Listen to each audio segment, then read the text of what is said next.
September 23rd, 2020. Just a quick check-in on bee activity. Still pulling resources like crazy. Just cranking. I'm really encouraged. I really hope we can pull some honey harvest off this year.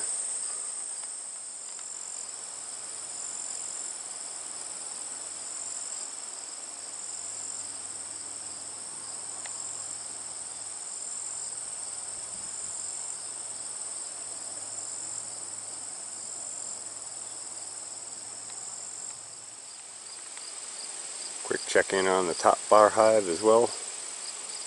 Also heavy traffic. Working hard.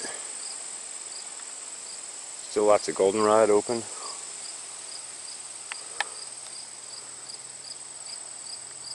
And they're working that resource hard.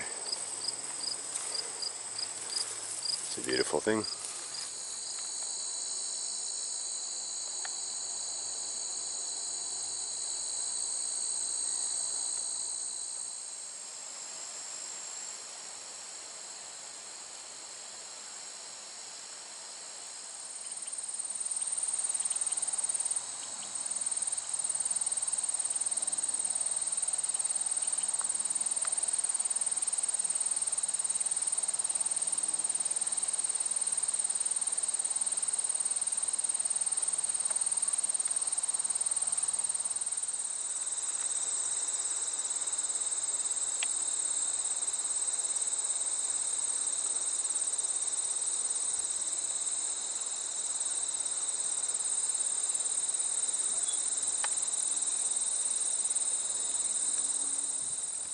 September 23rd, 2020. We got a frost overnight, September 21st to September 22nd. It was enough to do damage, and I think it killed off most of the buckwheat, or at least the top 2/3 of the buckwheat. Killed off the basil, large leaf basil.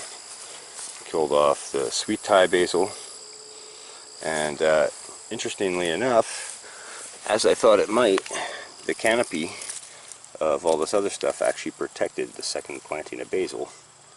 And so you can see it does have a little frost damage there, but it actually survived. And now with all this canopy out of the way from the frost, and no frost in the forecast for a while, those may grow in and still provide some basil. Just interesting microclimate experiment to play with. I don't know what the actual temperature went down to here, because I still don't have the Raspberry Pi greenhouse data logger back online. I don't know when I'm going to get the funding to get that together, but as soon as I can, I will. So the local weather station logged 31 degrees, or no, 30 or 31 degrees. I suspect we got colder here. I know I left early in the morning, and when I came out, everything was frozen. It was a pretty good frost. So I suspect we probably touched down to like 27 or so on the overnight, and that's probably why we took so much damage here on tomatoes and basil and all this stuff. Interestingly enough, some of the bottom parts of these plants are still alive, and you can see there's actually quite a bit of fruit on here, and they're ripening, and there's no damage to these fruit, at least the lower ones. So we may still pull off some harvest. I really hope I can pull off a tomato sandwich. I was really hoping for that this year. I may have to harvest some of these green and bring them in to ripen inside. Although, given the forecast, that's probably not necessary.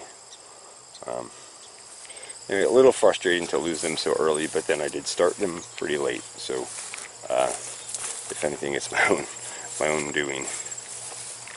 This is a really early frost for us, though. Usually don't get frost until around October 15th or 20th.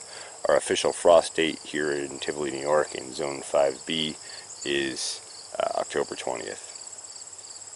Anyway, I just want to show the results of the frost here.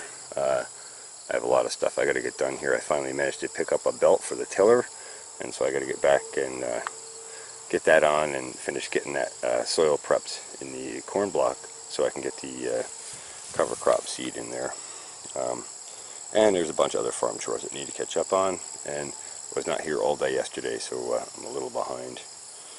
And of course I had the Comrades in Farms show on Truth Frequency Radio and here on YouTube last night. So it was a pretty long day for me.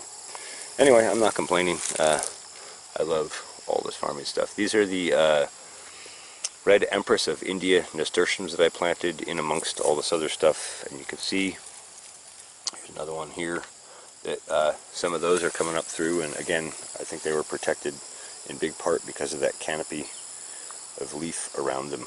So, interesting experiment. The holy basil is still alive to some degree in the lower canopy of it. I guess we'll walk around over here.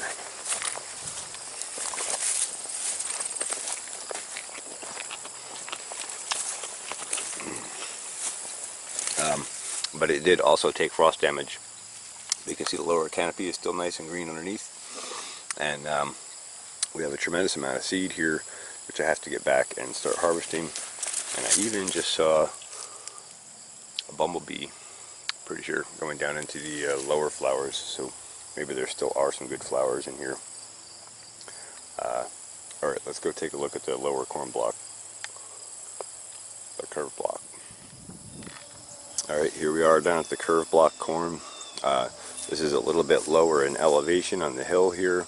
I've mentioned in previous videos that there's a definitive difference between stuff that's planted up there and stuff that's planted down here. And I found about 100 feet off of the barn coming down, it seems to be about where the harder frost line happens. In other words, if we get a light frost in the lower elevations on the farm here, that light frost will usually stop about 100 feet down the hill from the barn. Again, just very interesting observations to make as microclimates, and definitely something to incorporate and calculate in planting crops. And that is a huge part of why those tomatoes are planted up near the top of the hill, to give them that little extra bit of microclimate buffer. So the corn is pretty much shot from the frost. Haven't even been back to open one of these up. Kind of disappointing because we were pretty close to harvest, and I might even be able to go through and find some decent ears in here, which would be nice. But the sunflowers seem to have come through that okay. They're significantly more hardy to colder temperatures, and they're continuing to provide pollen and nectar to bumblebees, honeybees, and many other wild pollinators. They're all fully open here now, which is kind of nice. And we still have another round, which will be opening soon in amongst the buckwheat in the upper section here. And you can see those flowers are just getting ready to open up.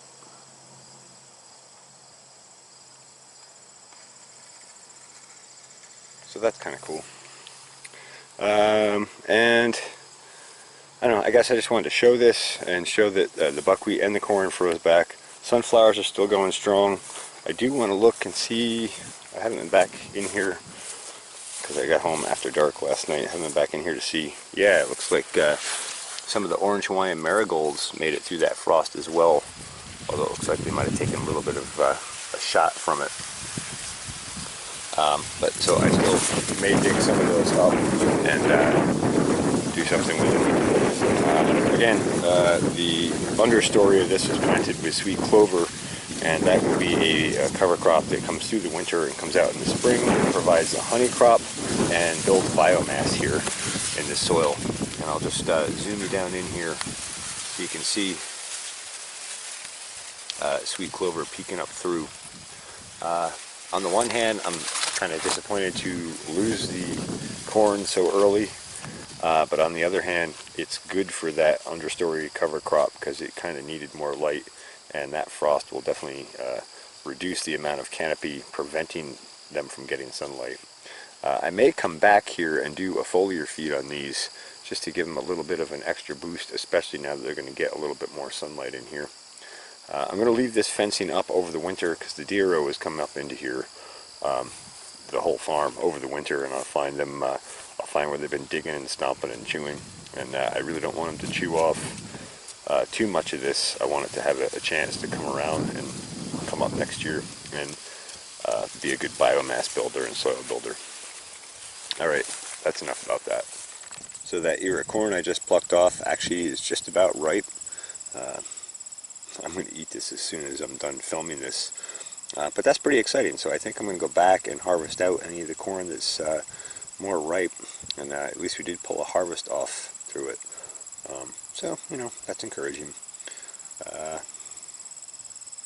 Anyway, I just thought I would show a clip of this, and that's one cool thing about corn. It tends to, even if you're just at ripeness and you get a frost, oftentimes you can still pull that off and use it.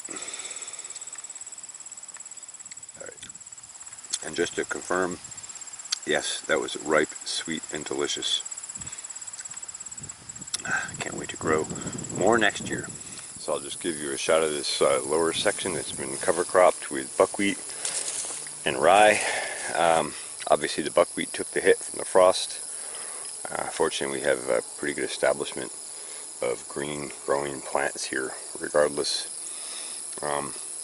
Again, I want to emphasize I did not put any nutrition down on this soil this year.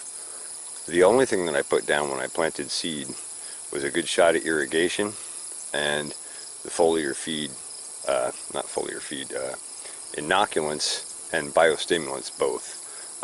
Namely, BioCoat Gold, Spectrum Extra, Biogenesis, PZ1000, and Micro 5000. And just through the use of those biological stimulants and inoculants, you can see a tremendous difference in the health of the plants growing in this block. You can see where the line drops off. It's see where the line drops off. It's not as green. There's actually sort of a blue hue to it. After you've seen this a bunch, you start to kind of tune your eye. You can really see where inoculants are and where they aren't. Pretty cool and pretty definitive difference. So I'm just going to zoom you in over toward the corn there, so you can see this line.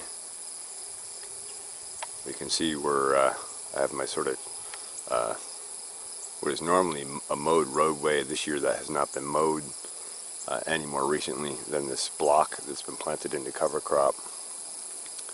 And you can see there's a pretty definitive boost in plant height and health there. So just wanted to point that out. And get another clip of this block in cover crop before we move over to the next part of the season here.